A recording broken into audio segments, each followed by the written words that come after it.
I'm Grace, 22 years old, and 2 weeks ago I collapsed on stage in front of 3,000 people on the day I was supposed to give the valedictorian speech. The doctors said I had a brain tumor. They needed to operate immediately. They called my parents. No one answered. 3 days later, when I finally woke up surrounded by beeping machines and IV tubes, the first thing I saw wasn't my family's worried faces. It was an Instagram post from my sister. The whole family smiling in front of the Eiffel Tower with the caption, "Family trip in Paris. Finally, no stress, no drama." I said nothing. I didn't comment. I didn't call to confront them. Until 65 missed calls from Dad appeared on my screen along with one text. "We need you. Answer immediately." That's when I realized they weren't calling because they missed me. They were calling because they needed something else entirely. Before I continue, if you find this story worth hearing, please take a moment to like and subscribe, but only if you genuinely want to hear how this ends. And if you're watching right now, drop a comment telling me where you're from and what time it is there. Now, let me take you back 4 weeks ago, to the day everything started falling apart. 4 weeks before graduation. I'm standing in my childhood kitchen, watching Mom flip through a stack of wedding magazines. Not for me, of course. For Meredith. My older sister just got engaged, and suddenly the entire house revolves around her timeline. "Grace, can you pick up the napkin samples from the printer tomorrow?" Mom doesn't look up. Meredith's too busy with dress fittings. "I have finals, Mom." "You'll manage. You always do." That's the thing about being the reliable one. Everyone assumes you'll just handle it. I've been handling things for 4 years now, working 25 hours a week at a coffee shop while maintaining a 4.0 GPA, paying my own tuition through scholarships and tips. Meanwhile, Meredith's entire education was funded by our parents. Every semester. No questions asked. "Mom, I actually wanted to talk to you about graduation." I keep my voice casual. "I need to get something to wear for the ceremony. Maybe we could go shopping this weekend?" Mom finally looks up, but her eyes are already drifting back to the magazines. "Sweetie, you're so good at finding deals online. I'm sure you'll figure something out. I need to focus on your sister's engagement party. It's in 2 weeks. But graduation is..." "Grace." Her tone sharpens. "Your sister is bringing her fiancé's parents. Everything needs to be perfect." I nod. I always nod. Later that evening, I'm folding laundry in my old room when I hear Mom on the phone with her friend Linda. "Oh, the graduation?" "Yes, she's valedictorian. Can you believe it?" A pause. A laugh. "But honestly, the timing is terrible. Meredith's engagement party is that same week, and that takes priority. Grace understands. She's always been so independent. Independent. That's the word they use when they mean forgettable." That night, I call the only person who's ever asked how I'm actually doing. Grandpa Howard picks up on the second ring. "Gracie, I was just thinking about you." Something in my chest loosens. "Hey, Grandpa. Tell me everything. How are finals? How's the speech coming along?" I sink onto my bed, phone pressed to my ear. For the next 20 minutes, I actually talk. About my thesis. About the speech I've rewritten 6 times. About how terrified I am of standing in front of thousands of people.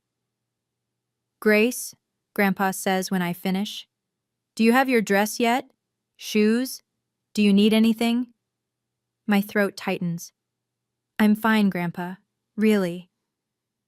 He's quiet for a moment, the kind of quiet that means he doesn't believe me. "Your grandmother would be so proud of you," he finally says. "You know that, right? She always said you had her spirit." I never met Grandma Eleanor. She died before I was born. But I've seen pictures. Everyone says I look exactly like her. The same dark hair, the same stubborn chin. "I'll be there, Grace. Front row. I wouldn't miss it for the world." "Thanks, Grandpa." My voice cracks slightly. "That means a lot." And Grace, I have something for you. A gift. Your grandmother wanted you to have it when you graduated. I've been holding on to it for years. Before I can ask what it is, Meredith burst into my room without knocking. Grace, did you use my dry shampoo? I can't find it anywhere. I cover the phone. I don't use your stuff, Meredith. She rolls her eyes, flashes her engagement ring like it's a weapon. Whatever. Oh, congratulations on the valedictorian thing, I guess. Then she's gone. Grandpa heard everything. He says nothing, but his silence speaks volumes. 1 week before graduation. I'm running on 4 hours of sleep, 3 cups of coffee, and pure spite. Finals are done. My thesis is submitted. I've been pulling double shifts at the coffee shop because rent is due, and I refuse to ask my parents for help. They'd just use it as ammunition later. We helped you with rent that one time, remember? My head has been pounding for 3 days straight. I tell myself it's stress. It's always stress. Mom calls while I'm wiping down tables after closing. Grace, I need you home this weekend. The engagement party is Saturday and I need help with setup. Mom, I'm working. Call in sick. Meredith needs you. I grip the phone so hard my knuckles turn white. What about what I need? Silence. Then, Grace, don't be dramatic. It's one weekend. Your sister only gets engaged once. And I only graduate once, I think. Valedictorian, 4 years of perfect grades while working myself to exhaustion. But I don't say that. I never say that. Fine, I'll be there. I hang up and immediately feel the familiar ache behind my eyes intensify. The room tilts slightly. I grab the counter. You okay? My coworker Jamie looks concerned. Yeah, just tired. That night, I have a nosebleed that won't stop for 15 minutes. I tell myself it's the dry air. It's nothing. On the drive home, I get a text from Meredith. Don't forget to pick up the custom napkins and wear something nice. Tyler's parents will be there. Not how are you, not thanks for helping, just orders. My phone buzzes again. Dad this time. Can you pick up Aunt Carol from the airport Friday? Mom and I are busy with Meredith's party prep. I pull over to the side of the road. My hands are shaking, and I can't tell if it's rage or something else entirely. Rachel shows up at my apartment unannounced with Thai food and a worried expression. You look like death, she says, pushing past me into the kitchen. Thanks, love you too. Rachel Miller has been my best friend since freshman orientation. She's the only person who's seen me cry over my family. She's also brutally honest, which I both love and hate. Grace. She sets down the food and turns to face me. When's the last time you slept? Actually slept? I sleep. Liar. She crosses her arms. I talked to Jamie. She said you almost passed out at work yesterday. I was just dizzy. It's finals stress. It's your family stress. Rachel's voice softens. Grace, you're destroying yourself for people who won't even show up to your graduation. They're coming to graduation. Are they? I open my mouth to argue, then close it, because the truth is I don't know. Mom hasn't mentioned it in weeks. Dad keeps forgetting the date. Meredith doesn't even know I'm valedictorian. They'll come, I say weakly. It's my graduation. Rachel sits down across from me. Babe, in 4 years they haven't come to a single award ceremony. Not one. Remember when you won that teaching fellowship? Who was in the audience? You. And Grandpa. Exactly. She reaches across the table and takes my hand. Grace, you don't have to keep setting yourself on fire to keep them warm. They're not even looking at the flame. My eyes sting. I blink rapidly. That night after Rachel leaves, I'm brushing my teeth when my vision suddenly doubles. I grip the sink. The headache is back, worse than before. I should see a doctor, I think. But there's no time. The engagement party is tomorrow. I swallow 2 more ibuprofen and go to bed. My phone lights up, a text from Rachel. If anything happens, call your grandpa. He's the only one who actually cares. I don't respond. But I don't delete the message either. Meredith's engagement party. I've been on my feet for 6 hours, setting up chairs, arranging flowers, refilling champagne glasses, playing the role I was born into, the invisible support system. The backyard looks stunning. White lights strung across the oak trees, a three-tiered cake that costs more than my monthly rent. 40 guests in cocktail attire, laughing and toasting to my sister's future. No one asks about mine. Grace, more champagne over here. Mom waves from across the lawn. I grab another bottle and make my way through the crowd. My head is pounding. I smile through it. Meredith is holding court near the fountain, Tyler's arm around her waist. She's 3 glasses of champagne deep and glowing. Everyone, this is my little sister. She pulls me into the spotlight. Grace does everything around here. Seriously, I don't know what we'd do without her. Scattered applause, a few polite smiles. Then Meredith leans in, her voice carrying just far enough. She's so good at, helping. She's going to be a teacher. Can you imagine? Wiping noses for a living. Laughter. Light, dismissive laughter. I keep smiling. My face hurts. Oh, and she's graduating next week. Meredith adds like an afterthought. Veil something? What's it called again? Valedictorian, I say quietly. Right, that. Meredith waves her hand. She's always been the smart one. But smart doesn't buy Louboutins, does it? More laughter.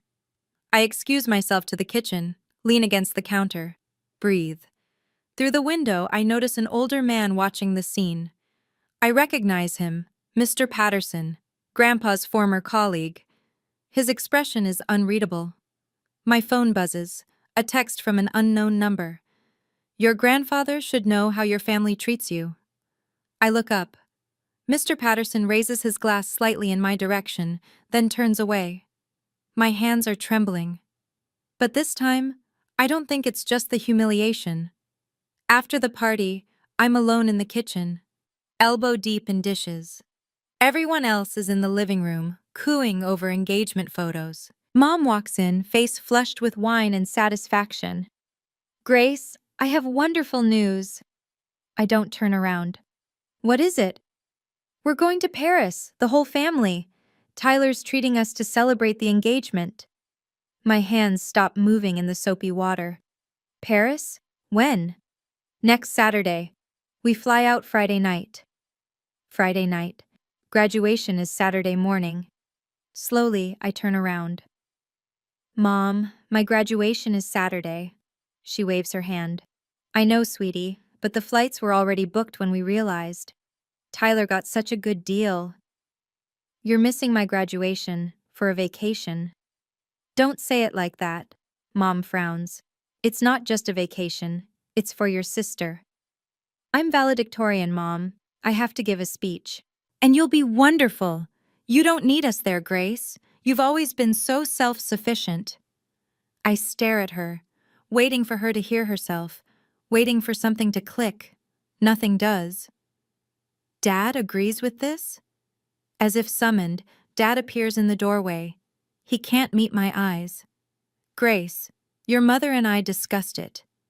Meredith needs family support right now. She's going through a big life change.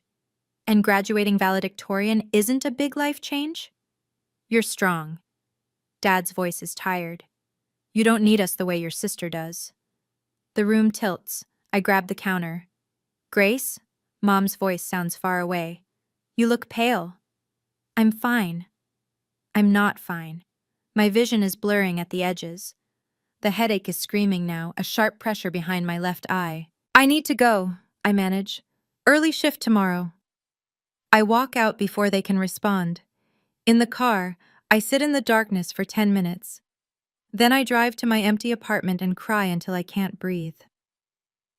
3 days before graduation. I'm lying on my apartment floor because getting up feels impossible. Rachel's voice crackles through speakerphone.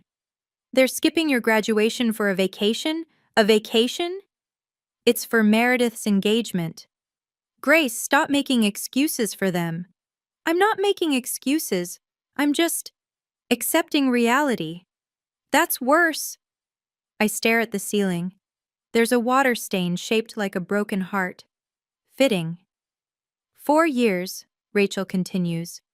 4 years you worked yourself half to death, and they can't postpone one trip? Apparently not. She goes quiet, then softer.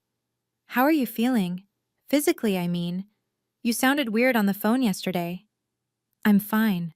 Grace. Really, just tired. That night, I wake up at 3 a.m. with the worst headache of my life.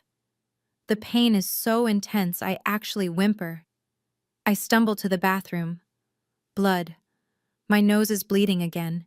Heavy this time. It won't stop. I sit on the cold tile floor, head tilted back, waiting. 15 minutes. 20. Finally, it slows. I look at myself in the mirror. Dark circles. Hollow cheeks. When did I start looking like a ghost? I should see a doctor. But graduation is in 3 days, and I have a speech to memorize. I text Rachel. I'm fine, going back to sleep. Then I open my photos. Scroll until I find one of Grandpa and me from last Christmas. He's the only one looking at the camera, the only one standing next to me. I think about what Rachel said. If anything happens, call your grandpa. He's the only one who actually cares. I save his number as my second emergency contact, just in case. Then I swallow more ibuprofen and tell myself 3 more days. I can survive 3 more days.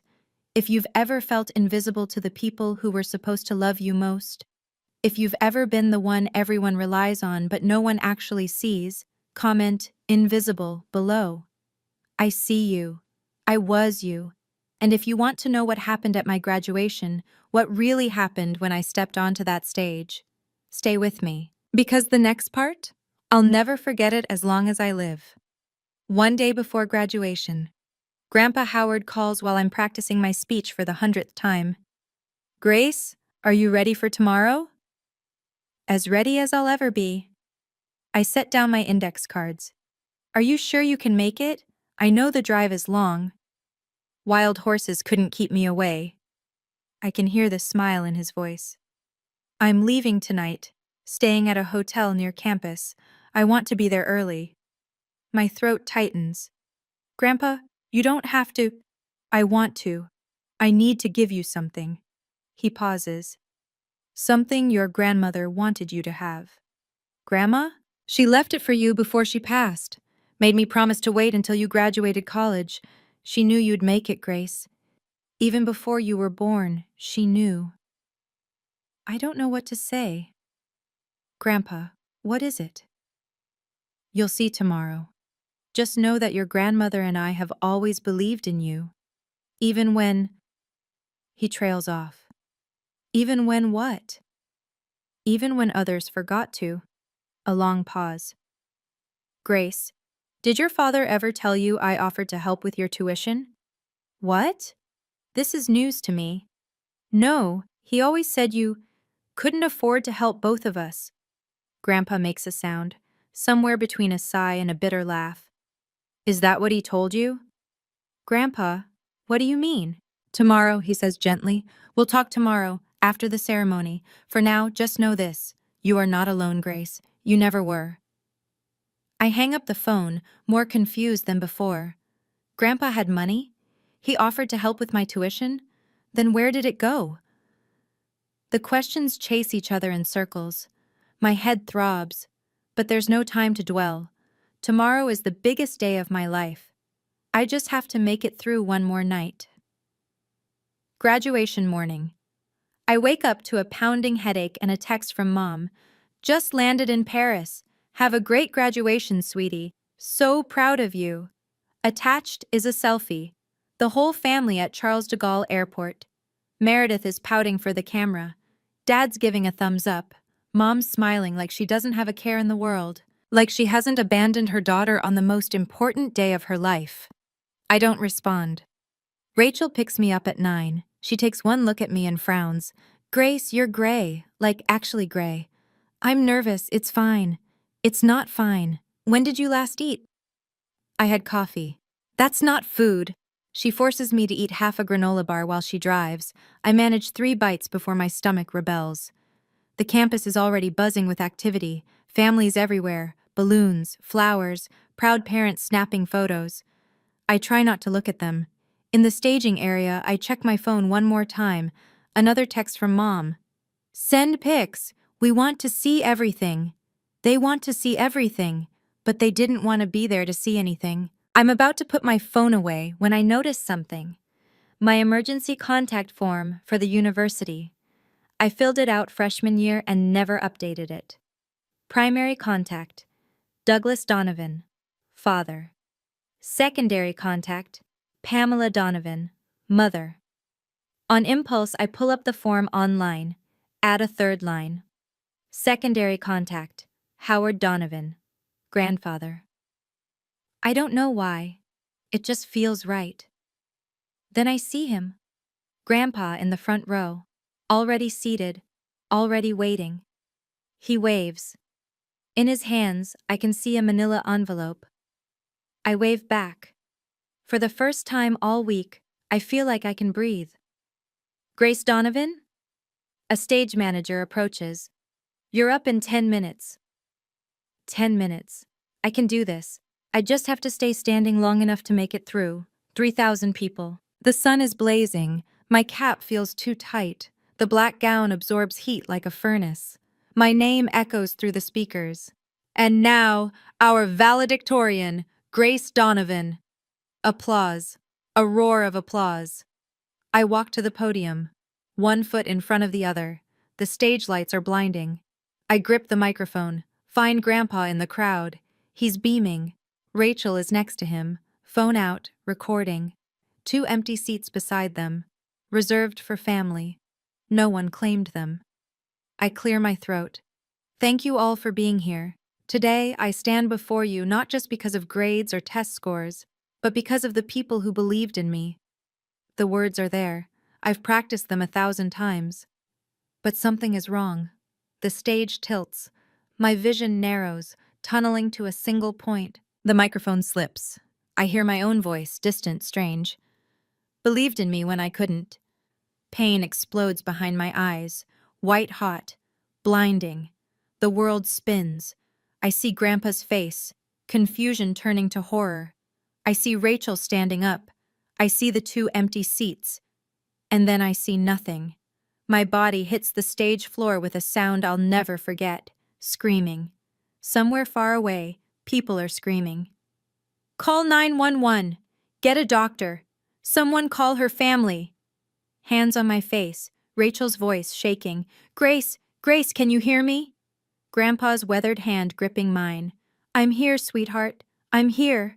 I try to speak, try to tell them I'm okay, but the darkness is swallowing me whole. The last thing I hear before everything goes black is a stranger's voice, urgent and panicked. We're calling her parents now. Does anyone have their number? They won't answer, I think. Then I'm gone. This part of the story I didn't witness myself. Rachel told me later, when I could finally bear to hear it. The ambulance took 14 minutes. I was unconscious the entire time. At the hospital, doctors moved fast. CT scan, then MRI. Their faces got grimmer with each result. Brain tumor, the neurosurgeon told Rachel and Grandpa in the waiting room. Pressing on her frontal lobe, we need to operate immediately. Operate? Rachel's voice cracked. Right now? Within the hour. We need family consent. Rachel pulled out my phone, found my parents' number. First call, straight to voicemail. Second call, straight to voicemail. Third call, voicemail. Please, Rachel begged into the phone. Grace is in the hospital. It's an emergency. Call us back. Nothing. Grandpa tried next, called his son directly. Douglas picked up on the 5th ring. Dad, we're at the airport about to board. Grace collapsed at graduation. She has a brain tumor. She's in surgery in 40 minutes. Silence on the other end. Then Douglas's voice, strangely calm. Dad, we're about to take off. Can you handle things? We'll call when we land. Rachel told me Grandpa's face turned to stone. Your daughter is about to have emergency brain surgery, he said slowly. And you're asking me to handle it? Dad, the flight is 12 hours. By the time we get back, she'll be out of surgery anyway. There's nothing we can do from here. A long pause. Douglas, I want you to hear this clearly. If you get on that plane, don't bother calling me again. But Douglas did get on that plane. They all did. Grandpa signed the consent forms as my emergency contact. And when they wheeled me into surgery, I had two people waiting, my grandfather and my best friend. My family was 30,000 feet in the air, choosing Paris over me. I wake up 3 days later. The first thing I see is white. White ceiling, white walls, white sheets. The second thing I see is Grandpa, asleep in a chair next to my bed, still wearing the suit from graduation. The third thing I see is Rachel, curled up on a cot in the corner, dark circles under her eyes. I try to speak. My throat feels like sandpaper. Rachel stirs, opens her eyes, sees me. Grace. She's at my bedside in seconds, tears streaming. Oh my God! Grace! Grandpa wakes, his face crumbles with relief. My girl, he whispers. My brave girl. I try to form words. What happened? Rachel and Grandpa exchange a look, the kind of look that tells me something is very wrong. You had a brain tumor, Rachel says carefully. They removed it. You're going to be okay. Surgery? 3 days ago. You've been unconscious. 3 days. I turn my head, see my phone on the nightstand, charging. My parents? Another look exchanged. Rachel hands me the phone. Grace, maybe you should wait. But I'm already opening Instagram.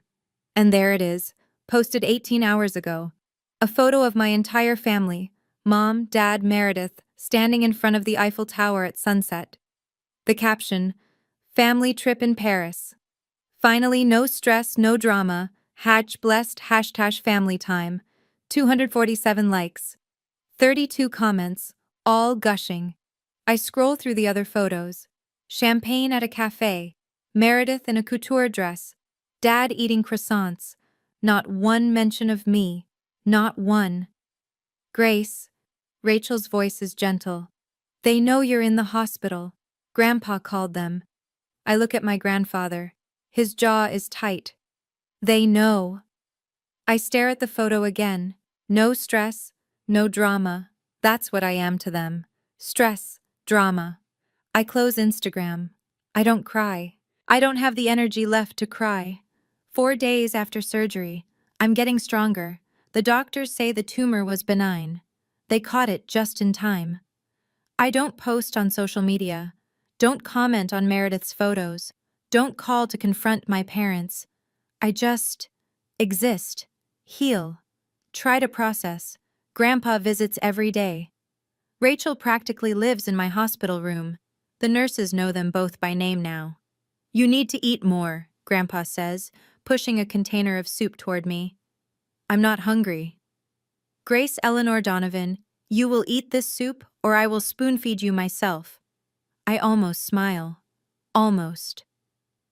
That evening, Rachel goes home to shower. Grandpa falls asleep in his chair. I'm finally alone with my thoughts. That's when my phone lights up. 1 missed call from Dad, 5 missed calls from Dad, 20 missed calls from Dad, 65 missed calls from Dad. My heart stutters. Then the texts start appearing. Dad. Grace, call me back, important.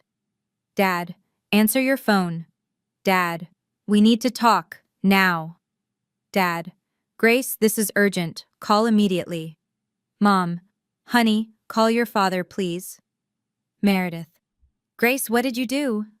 Dad is freaking out. I scroll through them. 65 missed calls, 23 texts. Not one asks how I am. Not one says we're sorry. Not one says we love you. Just, we need you. Answer immediately. I show Grandpa when he wakes up. His face darkens. They know, he says quietly. Know what? He takes a deep breath. Grace, there's something I need to tell you. Something about why they're really calling. What do you mean? It's not because they're worried about you. His voice is heavy. It's because I told them about the gift, your grandmother's gift, and they just realized what they might lose. My blood runs cold. Grandpa, what gift? He looks at me with tired, sad eyes. It's time you knew the truth. Grandpa pulls his chair closer, takes my hand. 22 years ago, when you were born, your grandmother and I made a decision. We opened an education savings account in your name. For college? Not exactly. He shakes his head. We knew your parents would pay for college. That's what we told ourselves anyway. This account was different. A graduation gift, seed money for your future. Your grandmother called it your freedom fund. How much? Grandpa hesitates. Enough to buy a small house, or start a business, or put a down payment on whatever dreams you had. My head spins. That's life-changing money. But Dad told me you didn't have money to help with tuition, that you could only help Meredith because Meredith asked. Grandpa's voice turns bitter. Your father asked me for money for both your educations. I gave it. I wrote 2 checks, one for you, one for Meredith. Same amount. Then where did my money go? Where? I don't know, but I can guess. He pulls out his phone, shows me a photo, a bank statement, 2 withdrawals on the same day 4 years ago. Your parents cashed both checks. They put Meredith's portion toward her tuition, and yours. I think about their new kitchen renovation, Mom's designer bags, the vacation fund they always seem to have. They spent it, I whisper. I believe so. And this freedom fund? They didn't know about it? I never told them. I knew, Grace. Even back then, I knew they treated you differently. This money was always meant to bypass them entirely, directly to you, on your graduation day. But now they know. I told your father when you were in surgery. I was angry. I said if he didn't come home, I'd make sure you received everything. Grandpa sighs. I shouldn't have said it like that, but I was furious. That's why they're calling. Yes. Not for me. For the money. They arrive the next afternoon. I hear them before I see them. Mom's heels clicking down the hospital corridor. Her voice too loud. Which room? Donovan? Grace Donovan? Rachel stands up from her chair. I should go. Stay, please. She nods, takes a position by the window. The door bursts open. Mom sweeps in first, face arranged in perfect maternal concern. Grace, baby, we came as fast as we could. She leans down to hug me. I don't hug back. You came as fast as you could, I repeat slowly. 5 days after I nearly died. The flights were fully booked. Instagram says you posted from the Louvre yesterday. Mom's face flickers. We were trying to make the best of a difficult situation. Dad enters behind her. He looks tired. He can't meet my eyes. Then Meredith, shopping bags in hand, actually carrying shopping bags into a hospital room. Hey, Grace. She doesn't approach the bed. You look better than I expected. Rachel makes a sound in the corner. I don't look at her, but I can feel her rage from across the room. Meredith, I say calmly, I had brain surgery. I know. That's so crazy, right? She sets down her bags. Anyway, we cut the trip short, so you're welcome. The room falls silent. Then Mom clears her throat. Grace, sweetheart, we should talk. As a family. She looks pointedly at Rachel. Privately. Rachel stays. Grace. Rachel was here when I woke up. Rachel held my hand before surgery. Rachel stays. Mom's lips thin. But before she can argue, the door opens again. Grandpa Howard. The temperature drops 10 degrees. Dad stiffens. Dad! Douglas! Grandpa's voice is ice. Pamela? Meredith. He walks to my bedside, takes my hand. I see you finally found time in your schedule. Mom starts to speak. Grandpa cuts her off. Don't. Just don't. If your family has ever come running back, not because they missed you, but because they needed something from you, Drop "they" came back in the comments. I know that feeling. I know how it hollows you out. But here's the thing. What happened next in that hospital room? It changed everything. I'd been waiting my whole life to say what I was about to say. So hold on. Because this is where it gets real. Dad tries first. Dad, can we talk about this rationally? Rationally? Grandpa's voice is quiet, which is somehow worse than yelling. Your daughter collapsed on stage. She had a brain tumor. The hospital called you 47 times. We were on a plane. You weren't on a plane. You were at the gate. I talked to you, Douglas. You chose to board anyway. Mom steps forward. Howard, this is a family matter. Grace is family. She's my family. And for 22 years, I've watched you treat her like she doesn't exist. That's not true. Mom's composure cracks. We love Grace. You love what Grace does for you. There's a difference. Grandpa turns to Dad. Tell me, Douglas, when's Grace's birthday? Dad blinks. March. No. April. October 15th, I say quietly. It's October 15th, Dad. He has the decency to look ashamed. Grandpa continues. What's her favorite book? Her best friend's name? What job did she just accept after graduation? Silence. Rachel's jaw is tight. She knows all these things. She's known them for 4 years. Meredith rolls her eyes. Grandpa, this is ridiculous. We didn't fly all the way back to play 20 questions. No, Grandpa says. You flew back because you heard about the money. The word lands like a bomb. Mom's face goes pale. We came because Grace was sick. You came because I told Douglas that Grace would receive her inheritance directly, without you as intermediaries. Grandpa's eyes are hard. Suddenly, after 4 years of ignoring her, you're concerned about her welfare? That inheritance belongs to the family. That inheritance belongs to Grace. Grandpa's voice rises for the first time.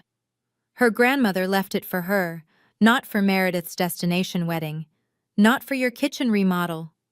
Mom opens her mouth, closes it.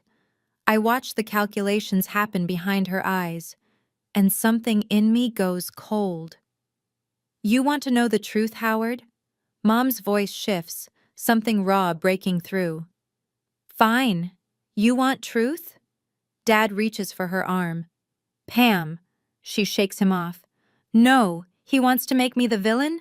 Let's have it out. She turns to me. Her eyes are wet, but not with guilt, with something older, something wounded.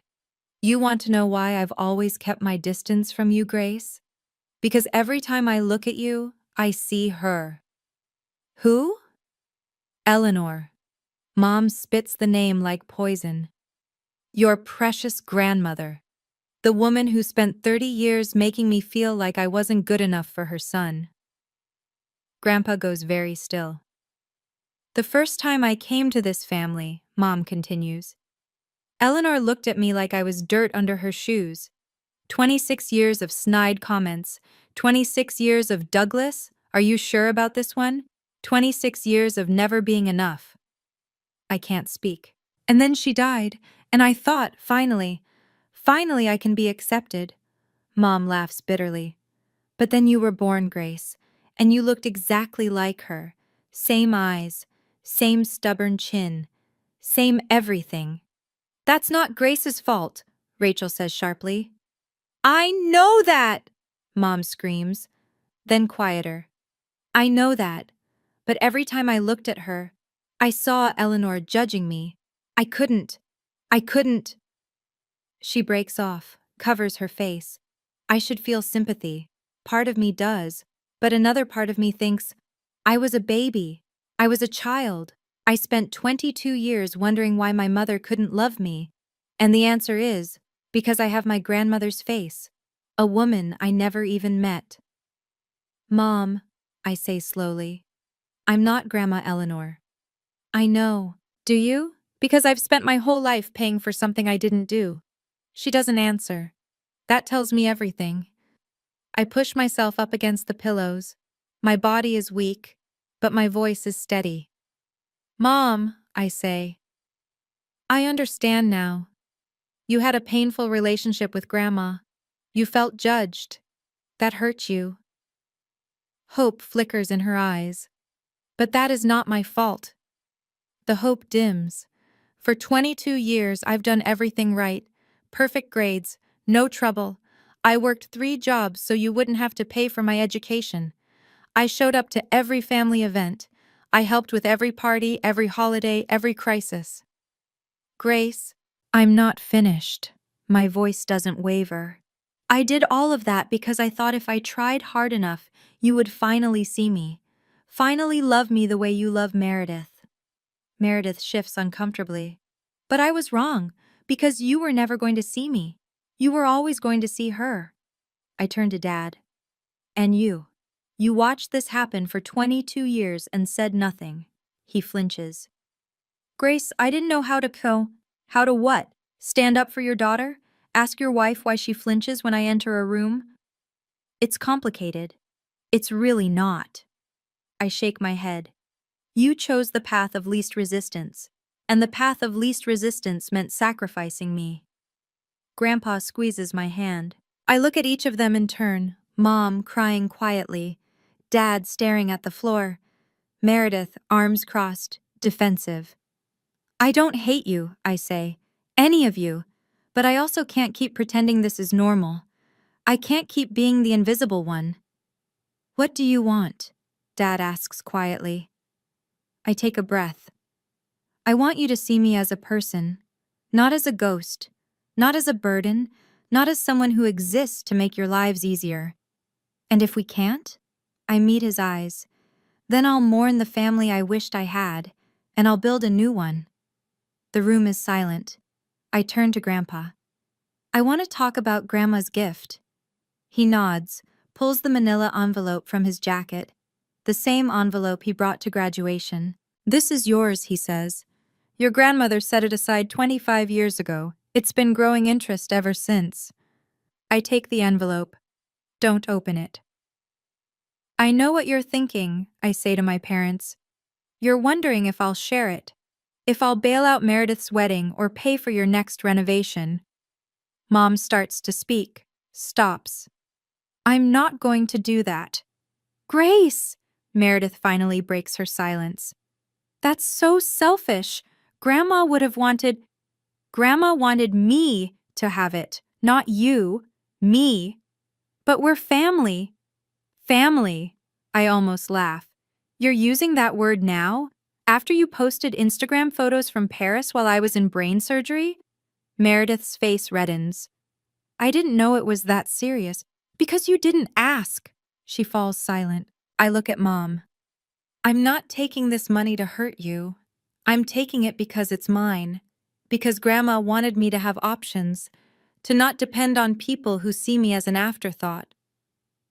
What about us? Dad asks. Are we just supposed to lose you? You already lost me. My voice softens, just slightly. Years ago, when you stopped showing up, when you stopped asking how I was, when you let me become invisible. I take a breath, but I'm not shutting the door completely. If you want to be in my life, really in my life, you have to earn it. You have to see me as Grace, not as Eleanor's ghost, not as Meredith's backup, just me. And if we try, Mom's voice is small, then we can start over, slowly, with boundaries. What kind of boundaries? I look her in the eye. I'll let you know when I'm ready. Meredith moves first. She grabs her shopping bags, face tight with anger. This is insane. You're choosing to tear this family apart over money. This isn't about money, Meredith. Really? Because it sounds like I nearly died. You went shopping. She freezes. I'm not saying that to make you feel guilty. I'm saying it because you need to hear it. You need to understand what it felt like to wake up in a hospital bed and see your family posing in front of the Eiffel Tower. Her lower lip trembles. For a moment, I see something crack behind her eyes. Then she walks out. The door clicks shut behind her. Mom is crying now. Real tears. The kind that can't be faked. I'm sorry, she whispers. I'm so sorry, Grace. I know. I was wrong. I was so wrong. I know, Mom. But I don't know how to fix it. Neither do I, not yet. I pause. But if you really want to try, you have to get help. Talk to someone, a therapist. Work through whatever Eleanor made you feel, so you stop projecting it onto me. She nods, wipes her eyes, leaves without another word. Now it's just me, Dad, Grandpa, and Rachel. Dad sits down heavily in the chair beside my bed. Grace, he says quietly, I failed you. Yes. I should have protected you. Yes. I told myself you were strong, that you didn't need me, but that was just an excuse. It was. He looks at me. For the first time maybe ever, really looks at me. I can't undo 22 years. But can I try to do better? I study his face, the genuine remorse there. Call me next week, I say finally. Ask me how I'm doing, and actually listen to the answer. He nods, stands, squeezes my hand once. I will. Then he's gone too. 2 weeks later. I'm discharged from the hospital with a clean bill of health. The tumor is gone. The doctors call it a miracle. I call it a second chance. I don't move back home. I use a small portion of Grandma's gift to rent a tiny apartment near the school where I'll be teaching in the fall. It's nothing fancy, 1 bedroom, a kitchenette, a window that overlooks a parking lot. But it's mine. The fallout happens fast. Meredith blocks me on every social media platform. Her new bio reads, "Some people don't appreciate family." I screenshot it, send it to Rachel. Rachel sends back a string of middle finger emojis. 2 days later, I get a call from Rachel. She sounds gleeful. You're not going to believe this. What? Tyler, Meredith's fiancé, he heard the whole story. From his mother, who heard it from the hospital grapevine. Rachel is practically bouncing.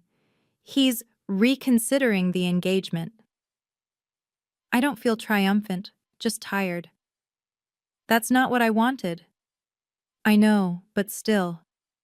A week after that, I see on Facebook that the engagement party photos have been deleted. Then the engagement announcement itself. Mom texts me, Meredith is devastated. I hope you're happy. I stare at the message for a long time. Then I type back, I'm not happy about her pain, but I'm not responsible for it either. She doesn't respond. Dad, to his credit, does call. The following Tuesday, right when he said he would. Hi, Grace. Hi, Dad. How are you feeling? Better. Still tired, but better. A pause, then, what did you have for dinner last night?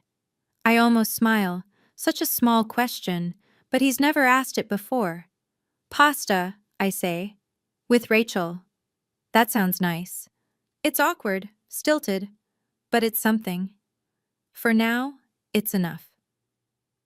3 months later, I'm standing in my new classroom arranging desks, 8th grade English. 26 students starting Monday. Rachel is helping me hang posters, or rather, criticizing my poster placement while eating my chips. A little to the left, she says, mouthful. No, you're left. I don't know why I keep you around. Because I'm delightful and you love me. I can't argue with that. The room is starting to look like mine.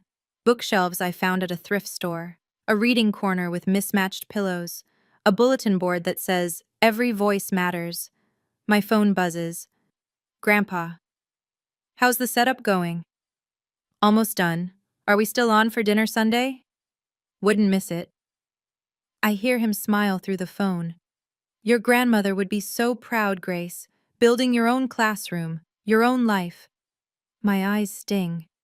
I wish I'd known her. You would have loved each other. He pauses. Speaking of which, I found something while cleaning out the attic. A letter she wrote before she passed, addressed to my future granddaughter. I grip the phone. What? She wrote it 25 years ago, before your mother was even pregnant. She just knew somehow. What does it say? That's for you to find out. I'll bring it Sunday. After he hangs up, I sit down in my teacher's chair, the one I'll use every day for the next school year. Rachel plops into a student desk. You okay? She wrote me a letter before I was born. Rachel's eyes widen. That's kind of amazing. Yeah. I look around my classroom, at the life I'm building from scratch. It is. Outside, the sun is setting. Golden light streams through the windows. For the first time in months, maybe years, I feel like I'm exactly where I'm supposed to be. 1 month later. A knock on my apartment door, Sunday afternoon. I open it to find Dad standing there holding a cardboard box. Hi, Grace. I blink. Dad? I wasn't expecting. I know, I should have called. He shifts the box in his arms. Can I come in? I step aside, let him enter. My apartment is small but cozy now. Plants in the window, photos on the shelf, Rachel at graduation, Grandpa and me at a restaurant, my students' artwork from the first week of school. Dad looks around, taking it in. You've made this nice. Thanks.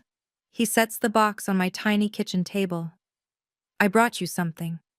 What is it? Open it. I pull back the cardboard flaps. Inside, photo albums, old books, a hand-embroidered handkerchief. Grandma Eleanor's things, I whisper. Your mother was going to throw them out. Dad won't meet my eyes. I couldn't let her. I lift the handkerchief. Delicate flowers stitched along the edges, the initials ED in the corner. Dad. I don't know what to say. I know I can't fix 22 years. His voice is rough. I know I failed you in ways that can't be undone, but I wanted you to have these, to know where you come from. I set the handkerchief down. Look at my father.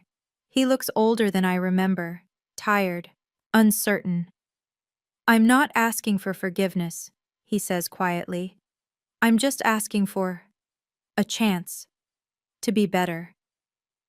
I think about all the years of silence, all the missed birthdays and empty seats, but I also think about those Tuesday phone calls, awkward and stilted but consistent every single week. Okay, I say finally.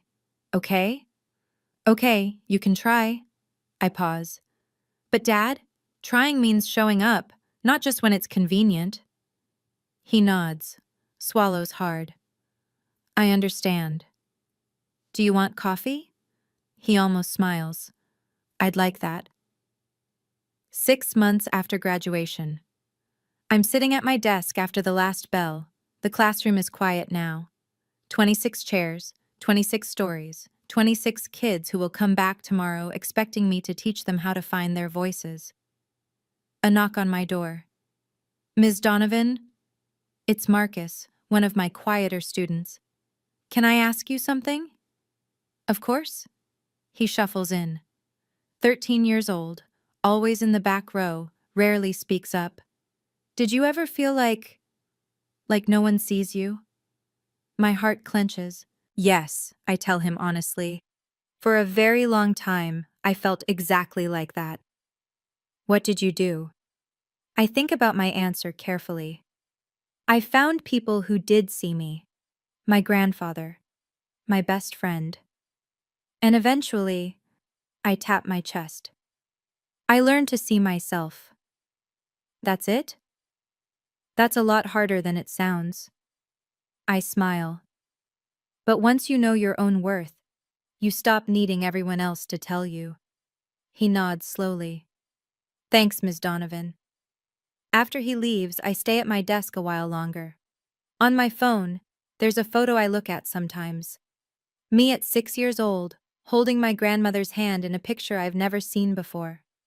Grandpa found it in the box of Eleanor's things. She's smiling down at me. Even though she died before I turned 1, in this photo, she's looking at me like I'm the most important person in the world. I used to think love was something you had to earn, work for, sacrifice yourself for. Now I know better. Love is who shows up. Love is who stays. And I don't need to keep setting myself on fire to prove I'm worth someone's warmth. I know my worth now. That's enough. That's more than enough. 1 year after graduation, my phone rings while I'm grading papers, a number I haven't seen in months. Meredith. I let it ring twice, 3 times. Then I answer. Grace? Her voice is smaller than I've ever heard it. Can we talk? I'm listening. Tyler left, for real this time. She laughs, but it's hollow. Turns out his family didn't want a daughter-in-law from a family that abandons people in hospitals. I don't say anything. And I got into some debt. Credit cards. I thought Tyler would help cover it, but she trails off. I don't know what to do. Why are you calling me? Because you're the only person who doesn't want something from me. Her voice breaks. Mom and Dad are furious. They keep talking about how I embarrassed them. My friends only liked me because of Tyler's money, and I hear her crying, real tears, the kind you can't fake. Part of me wants to say, now you know how it feels. To be alone, to be abandoned. But that's not who I want to be. Meredith, I say carefully, I'm sorry about Tyler. I'm sorry you're hurting.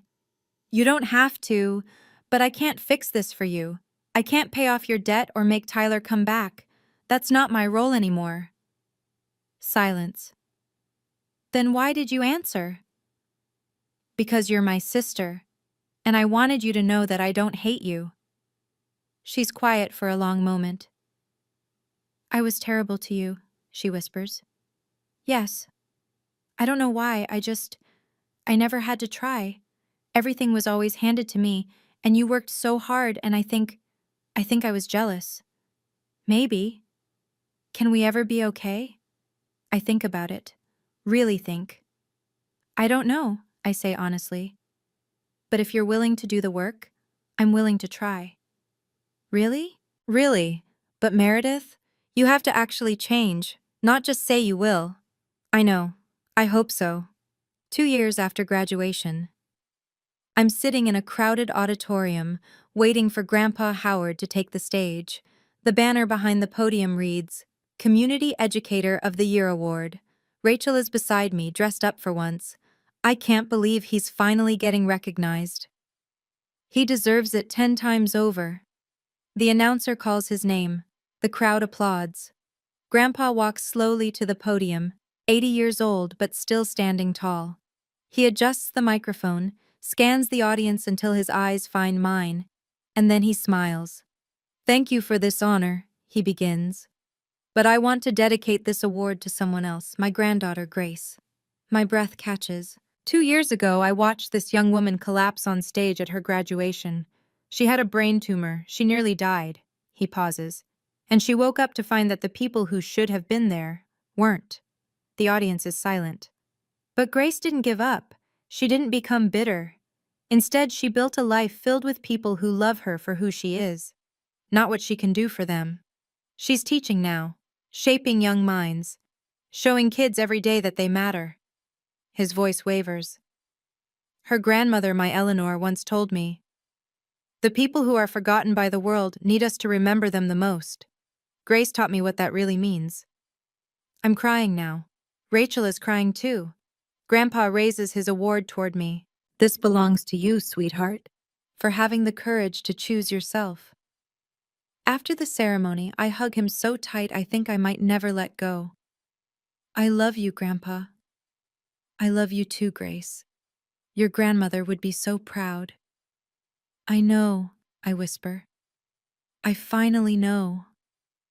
My family is complicated. It always will be. Dad calls every Tuesday. Mom sends cards on holidays now, careful and polite. Meredith is in therapy. We text sometimes. But my real family? They're the ones who showed up, the ones who stayed. Rachel, Grandpa, my students, and finally, myself. If you've made it this far, I want to share something with you. I used to wonder why my mother couldn't love me, why I had to work twice as hard for half the recognition, why I was invisible in my own family. Now I understand. My mother wasn't a villain. She was a wounded person who never healed from her own pain. Psychologists call it projection, when someone's unresolved trauma spills onto someone else. She saw her mother-in-law in my face, and instead of dealing with that wound, she let it poison our relationship for 22 years. And me? My weakness was my desperation for approval. I kept believing that if I tried harder, sacrificed more, achieved enough, they would finally see me. That's called people-pleasing, and it's a survival mechanism. It kept me safe when I was small. But as an adult, it nearly destroyed me. The brain tumor was the most terrifying thing that ever happened to me. But in a strange way, it was also a gift. It forced me to see my family clearly. It gave me permission to stop performing for people who weren't watching. So here's what I learned, and I hope you'll carry it with you. You can't earn love from people who aren't willing to give it. Stop setting yourself on fire to keep others warm, especially when they won't even look at the flame. Your real family isn't determined by blood. It's determined by who shows up when life gets hard. And finally, you are allowed to choose yourself. That's not selfish. That's survival. If you're in a situation like mine, if you're the invisible one, the forgotten one, the one who gives and never receives, I see you. And I hope you learn, like I did, that the only approval you truly need is your own. Thank you for staying with me until the end. If you have your own story about family, about boundaries, about learning to see your own worth, I'd love to hear it. Drop it in the comments. I read every single one. And if this story meant something to you, please like, subscribe, and hit that notification bell. There's another story waiting in the description. Something tells me you'll want to hear it. Until next time.